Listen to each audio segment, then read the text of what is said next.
بسم اللہ الرحمن الرحیم۔ کہہ دیجئے اہل کتاب، تم اللہ کی راہ سے اس سے کیوں روکتے ہو جو ایمان لا چکے، اس طور پر کہ کاجی تلاش کرتے ہو اس راہ میں جبکہ تم خود گواہ ہو، اور اللہ تمہارے کاموں سے غافل نہیں ہے۔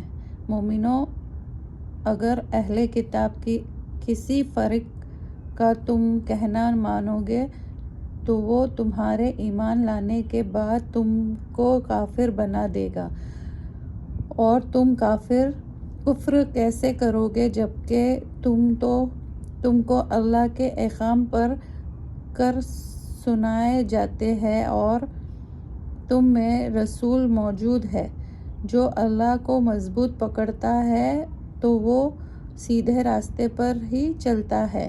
مومنو، اللہ سے ڈرا کرو جیسے کہ اس کا حق ہے، اور اسلام کے سوا کسی حالت پر بھی جان نہ دینا۔ تم مل جل کر اللہ کی رسی کو مضبوط پکڑے رہنا اور فرقہ بندی نہ کرنا، اور تم پر جو اللہ کا انعام ہے اسے یاد کرنا۔ جب تم دشمن تھے تو تمہارے دلوں میں محبت ڈال دی تو تم اللہ کی مہربانی سے بھائی بھائی ہو گئے، اور تم دوزخ کے گندے گڑھے کے کنارے پر ہی تھے، تو اللہ نے اس سے تمہاری جان بچائی۔ اس طرح اللہ اپنے احکام بیان کرتا ہے تاکہ تم سیدھے راستے پر رہو، اور تم میں ایک جماعت ہونی ضروری ہے جو خیر کی طرف بلایا کرے اور ایک کام کرنے کو کہا کرے اور برے کام سے روکا کرے، اور یہی لوگ پورے کامیاب ہیں۔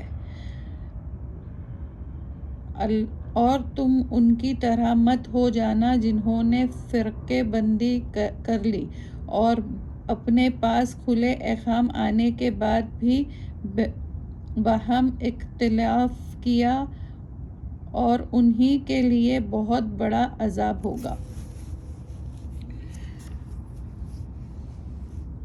اس روز کے بعض چہرے سفید ہو جائیں گے اور بعض چہرے سیاہ ہوں گے، سو جن کے چہرے سیاہ ہوں گے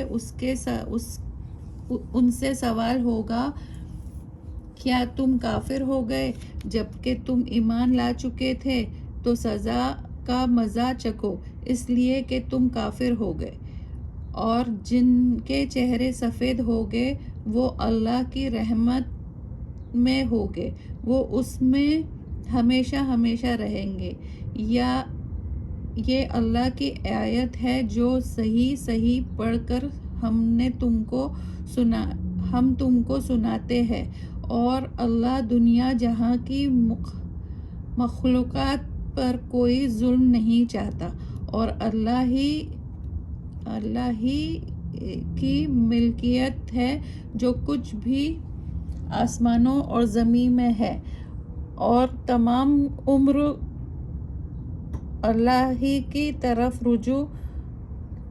رجوع کیے جائیں گے۔ تم بہترین جماعت ہو جو عوام الناس کی خدمت کے لیے نکلی ہے۔ تم نیکی کے لیے کہتے ہو اور بدی سے روکتے ہو، اور اللہ پر ایمان لائے ہو، اور اگر اہل کتاب ایمان لے آتے تو ان کے لیے بہتر ہوتا، ان میں سے بعض تو مسلمان ہیں اور اکثر ان میں کافر ہیں۔ وہ تم کو ہرگز کوئی تکلیف نہیں دیں گے مگر زبانی ایذا۔ اگر وہ تم سے جھگڑا کریں تو تم کو اپنی پیٹھ دکھا کر بھاگ جائیں گے، اور پھر ان کی کوئی مدد بھی نہیں کی جائے گی۔ جہاں بھی یہ جائیں گے وہاں ذلیل و قرار ہی رہیں گے، سوائے ایک ذریعہ اللہ کی طرف سے اور دوسرا ذریعہ لوگوں کی طرف سے، اور یہ اللہ کے غضب میں گرفتار ہے اور پستی سے چمٹے ہوئے ہے۔ یہ اس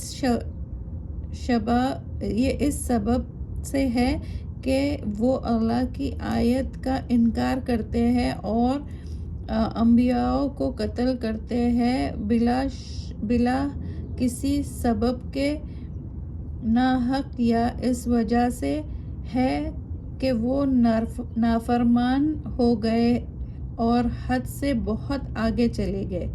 یہ سب برابر نہیں ہے۔ اہل کتاب میں ایک جماعت